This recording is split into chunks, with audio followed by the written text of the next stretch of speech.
So some of the consumer technologies that are now being used in GI, it's really early days in those, in a lot of these startups and established companies. So we're looking at various digital tools, whether they're apps that are patient-facing, where their ability to manage diagnoses, so track different things like diet and their stool output in cases of patients with things like irritable bowel syndrome and Crohn's disease and colitis. So a lot of patient-facing applications that help understand the disease both from the patient perspective and then hopefully feeding that data back into the provider. So giving the GI doctors a window into the 99% of time they spend outside of the clinic or the inpatient wards.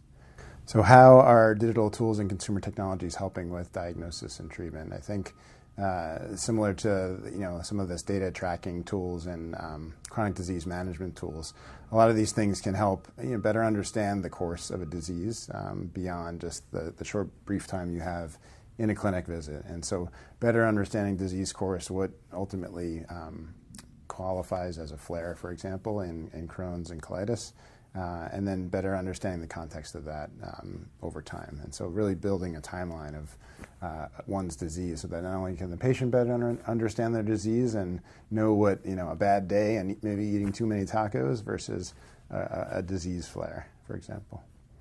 So new tools and exciting developments in GI and consumer tech.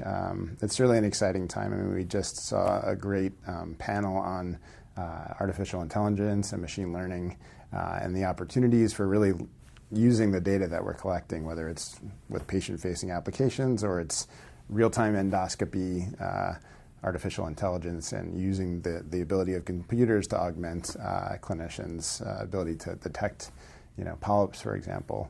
It's very exciting, and certainly we're seeing a lot of that in development right now. I think beyond that, we're seeing new applications and new services to bridge the gap between providers and patients, and again, give us a window into that, 99% of the time that they're outside of clinic. I think a great place for doctors who are interested in consumer tech and the interface with GI is to start here right at CGIT and the AGA Tech Summit.